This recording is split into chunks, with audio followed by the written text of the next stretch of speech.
एक बार माता पार्वती जी ने शंकर जी से एक प्रश्न किया। नवग्रह शिव महापुराण की कथा हैदराबाद भाग्यनगर से सुन रहे हो।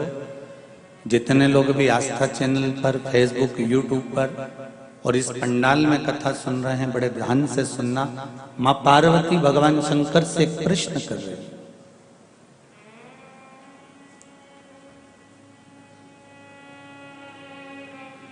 शिव भक्ति का सबसे सुंदर तरीका क्या है?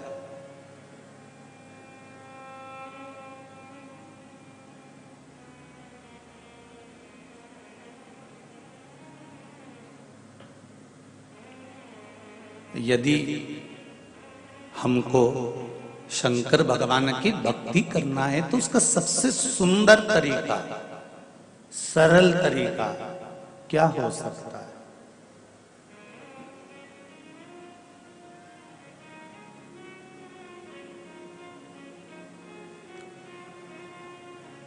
शिवजी ने कहा, पार्वती चलो। इस प्रश्न का उत्तर मैं आपको यहां पर नहीं दूंगा। इस प्रश्न का उत्तर मैं आपको काशी की गलियों में दूंगा। जिस गली में एक एक गली के अंदर अगर आप दर्शन करेंगे तो काशी की गलियों में शंकर भगवान सदा विद्यमान है।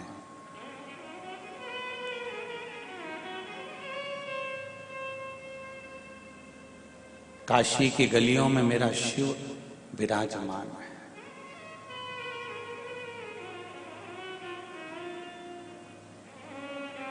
एक एक गली के अंदर कंकर शंकर सदा विराजमान।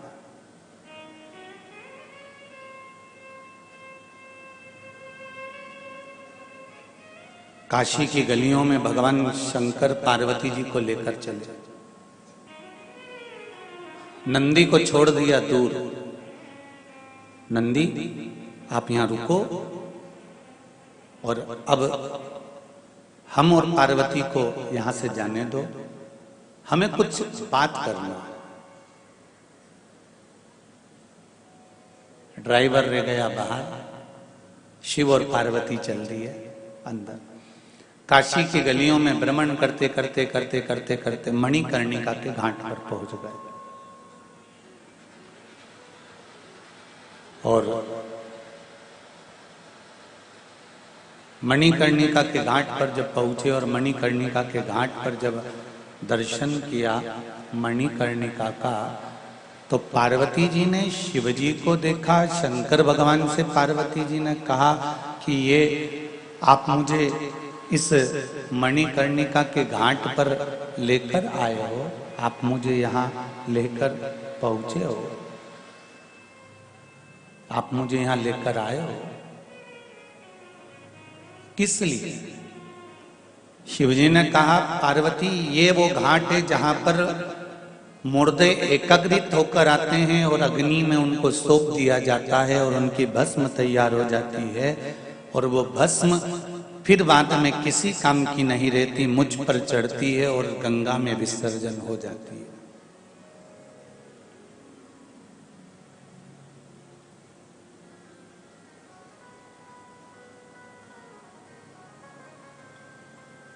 एक एक मुर्दे का स्वरूप देखिएगा पार्वती जी, ये कितने सुंदर हैं। यहां जितने बैठे हैं और जितने आस्था चैनल पर और फेसबुक पे कथा सुन रहे हो, यूट्यूब पर सुन रहे हो, दर्पण में आपका अपना मुख देखना कि आप कितने सुंदर हो।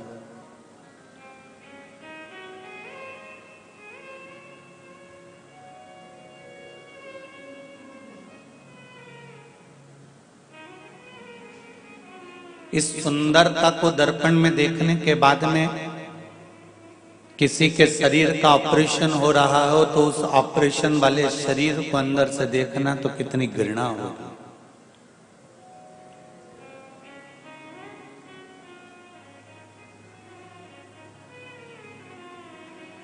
एक मांस के इस पिंड को, एक मांस के इस स्वरूप को शंकर भगवान कहते हैं पार्वती, जब मनुष्य का जन्म होता है ना, जब वो मात्र 3 महीने का रहता है माँ के गर्भ में, चतुर्थ माह का जब वो हो जाता है, तो देवाधिदेव महादेव कहते हैं पार्वती, तब उस जीव में थोड़ा सा कंपन उत्पन्न होने लगता है और वो परमात्मा से विनती करता है कि मेरा जन्म देना, तो मुझे केवल मांस का पिंड बनाकर मत भेज देना, इस पर कोई कपड़ा जरूर चढ़ा देना, और वो कपड़ा जो चढ़ाओ वो ऐसा चढ़ाना कि वो कपड़ा भी सत्संग में लीन हो जाए, ऐसा कपड़ा चढ़ा होना चाहिए, ऐसा वस्त्र चढ़ा होना चाहिए। ये जो चमड़ी, ये जो चर्म हमारे शरीर पर हमको दिख रही है, इस मांस के पिंड के ऊपर, ये मेरे शंकर ने किराए से दी है आपको। श्वास इसका किराया है, भजन इसका किराया है, भक्ति इसका किराया है। जैसे नवरात्रि में गरबे होते हैं तो गरबा खेलने वाली बेटियां बेटे कपड़े खरीद कर नहीं लेके आते, किराए से लेकर आते हैं। आजकल तो शादी ब्याहों में भी दूल्हा दुल्हन के कपड़े किराए से मिलने लगे। बोलो रे जी हो, सही है कि गलत है? अरे जम के तो बोलो हैदराबाद वालों, सही है। आजकल तो शादी ब्याहों में भी किराए के कपड़े मिलने लगे। गरबा खेलने जाओ तो किराए के कपड़े लेकर आ जाते हैं। कपड़े 9-10 दिन तक रखे, गरबा खेला, श्रृंगार करा, दर्पण में मुख देखा, सेल्फी ली, फोटो खींचा, उसके बाद में वो कपड़े वापिस देना पड़ गए, दे दिए।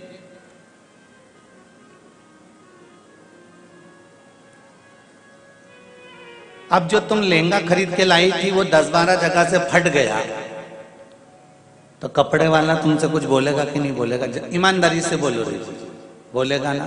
इतना महंगा लहंगा और ये फट गया है, 10 जगह से तुमने बेकार कर दिया है, इसके इतने मनके निकल गए हैं, इसका चार्ज अलग से लगेगा। उसी तरह फिर अलग से चार्ज देना पड़ा। उसी तरह ये जो इस पिंड के ऊपर, मांस के लोंदे के ऊपर जो चमड़ी चढ़ी है, ये भगवान का दिया हुआ वो प्रसाद है, वो किराए की खोल है जिसको परमात्मा ने चढ़ा दिया। और ये किराए का जो खोल है, ये अगर सही तरह से वापस नहीं जाता, ये वापस वैसा कि वैसा ही नष्ट हो जाता है। तो परमात्मा कहते हैं कि इसने पूरे कपड़े की डिजाइन बिगाड़ दी, इसको फिर जन्म दो, फिर वापस जन्म दिया जाता है, फिर वापस भेजा जाता है। पुनरपि जननम पुनरपि मरणम, बार बार जन्म देकर, बार बार मृत्यु के प्रपंच में डालकर फिर पुनः भजन करवाया जाता है। परंतु वापस लेकर देकर उस किराए के उस कपड़े को हमको वापस करना होता है। उसी तरह ये संसार सागर में आकर हमको भी वापस जाना होता है। और परमात्मा कहता है कि इसका सही उपयोग करो।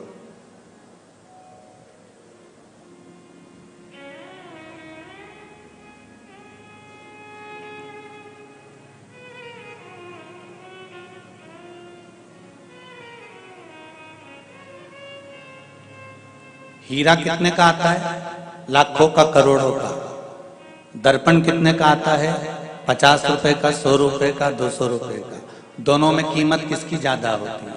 हीरे की। पर हीरा पहनने के बाद सबसे ज्यादा जरूरत किस चीज की पड़ती है? अरे बोलो जम के, दर्पण की। वो 50 रुपए का दर्पण तुम्हारे हीरे की कीमत को साक्षी बनाता है कि तेरे चेहरे पर, तेरे कान पर, तेरी नासिका पर, तेरे सिर पर, तेरे गले में अच्छा लग रहा है। भले वो करोड़ों का हो गया, पर दर्पण जब तक तुम्हारे सामने नहीं होगा, तब तक उस हीरे की कीमत तुम समझ नहीं पाओगे कि तुम्हारे पास आने पर कितनी है। उसी तरह शरीर भगवान ने दे दिया, पर इस हीरे की कीमत जब समझोगे, जब किसी शिव महापुराण के दर्पण में जाकर बैठोगे, तब समझ में आएगा कि हीरे की कीमत कितनी है।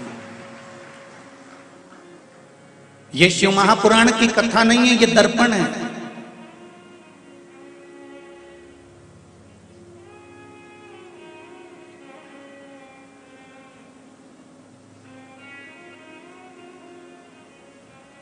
और इस दर्पण में,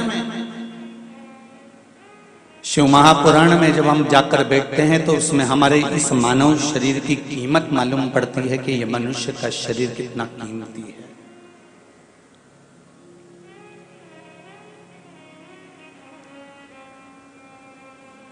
श्वास गिन गिन के तुझको मिलत है, ये लुटाने के काबिल नहीं है।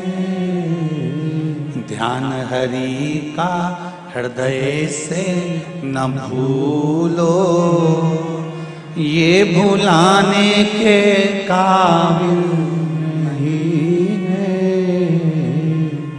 बड़ी मुश्किल से नर्तन पाया, ये गंवाने के काबिल नहीं है। बड़ी मुश्किल से ये मनुष्य की देह मिली है। हीरा जैसा शरीर मिला है, हीरे जैसा स्वरूप मिला है, हीरे जैसी चर्म मिली है, हीरा जैसा परिवार मिला है, पर इसकी कीमत जब पहचानी जाएगी, जब दर्पण में जाकर बैठोगे कि इसकी कीमत क्या है। बहस करने में कीमत नहीं निकालना है हमको। दुनिया के लोग इसमें भी बहस कर लेते हैं, मैं तुम्हारी बड़ी बहू ज्यादा सुंदर कि छोटी बहू ज्यादा सुंदर। तो सास से पूछा जाए तो सास एक ही बात कहेगी, जो मेरी सेवा करे वो सबसे ज्यादा सुंदर। सही है कि गलत है? जो सेवा करे वो सुंदर। अब उसमें कई कहते कि बड़ी बड़ी सुंदर दिखती है, छोटी बड़ी अच्छी दिखती है, मंजली अच्छी दिखती है, संजली अच्छी। नहीं नहीं नहीं नहीं, जो सेवा में तल्लीन रहे, जिसकी चित्तवृत्ति में, जिसकी बुद्धि में, जिसके मन में सेवा का प्रकल्प प्रबल रहे, समझ लो वही सुंदर। भीतर की भी तो सुंदरता दिखी जाती है।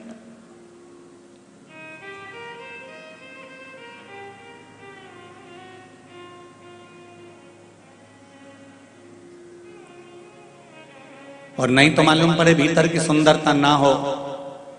एक नई नवेली बहू आ गई, सास ने पूछा तुम्हें सब बनाना आता है बेटा? हाँ मम्मी सब आता है मेरे को।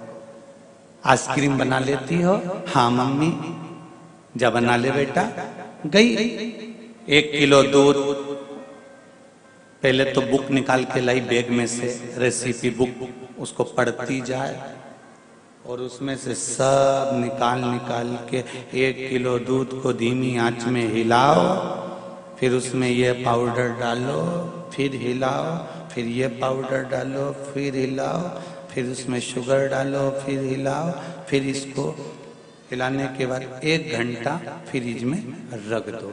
और उस बहू ने पूरी रेसिपी तैयार करी, बुक अपने पेटी में रख दी। 1.5 घंटे के बाद सास फ्रिज खोली और पानी पीने के लिए गई तो आवाज लगाया, बहू ओ बहू। बहू दौड़ कर आई, हाँ मम्मी। ये फ्रिज में घंटा किसने रखा? बहू बोली, मम्मी मैंने रखा। क्यों? क्योंकि पुस्तक में लिखा था 1 घंटा फ्रिज में रखो।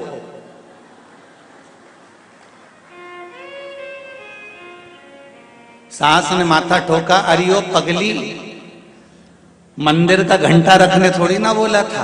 जो तूने वो गोल तैयार करा था उसको 1 घंटा फ्रिज में रखना था, और तू चली तो मंदिर का घंटा फ्रिज में रखकर आ गई। तो इस हम कह दें कि सास कह दे कि बड़ी बहू अच्छी है कि छोटी अच्छी है कि मंजली अच्छी है कि संजली अच्छी है, जो सेवा में तल्लीन है वो अच्छी है।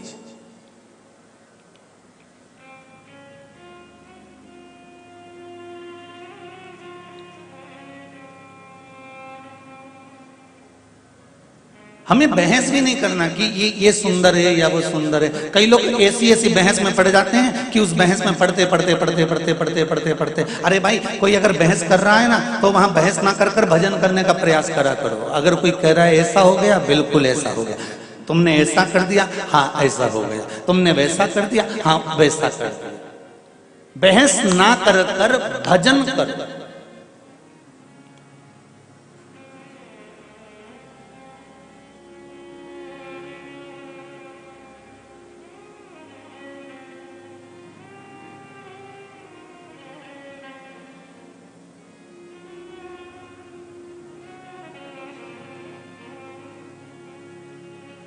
भजन में चित्त तो लगाओ। बहस ना, कोई कहे कि हाथी उड़ता है तो उससे कह दो हाँ भैया बिल्कुल तुम सही कह रहे हो। अभी कल की बात है, मैं जब खिड़की के बाहर कपड़े सुखा रहा था तब तार पे हाथी बैठा था। अगर कोई कह रहा है तो मान लो, ठीक है। अब उसको समझाओ नहीं भैया हाथी नहीं उड़ सकता, तो फिर उसको बहस करने से कौन सा मतलब। अभी किसी ने कह दिया था बीच में, फेसबुक पे यूट्यूब पे खूब चला, किसी और वाले महाराज इतना उपाय बताते हैं बेलपत्री वाला, और उनका छोरा राघव 8वीं में फेल हो गया। तो हमने कहा ठीक है, हाथी तार पे बैठा, उसमें कौन सी दिक्कत वाली बात। पर एक बात कहना चाहूंगा दिल से, हृदय से, व्यासपीठ से, जितने भी इस शिव महापुराण के छोटे छोटे जो उपाय जो शिव महापुराण में, स्कंद पुराण में, पद्म पुराण में, अग्नि पुराण में, नर्मदा पुराण में, लिंग पुराण में, ये सारी पुराणों में जो छोटे छोटे भाव लिखे जाते हैं, अगर इसको व्यक्ति दिल से करता है तो ये दिल से कहता हूं कि उसकी कामना पूर्ण जरूर होती है, पूर्ण जरूर होती है।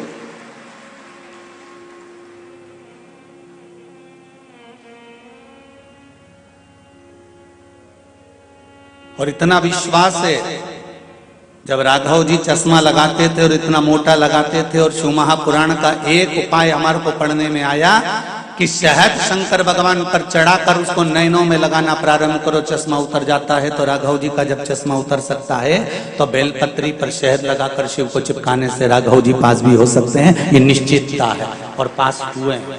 इसका प्रमाण देने की जरूरत नहीं है अपने को तो केवल बहस करने वालों से हटकर कह देना चाहिए कि तार पर हाथी बैठा है और हमने कल ही देखा है।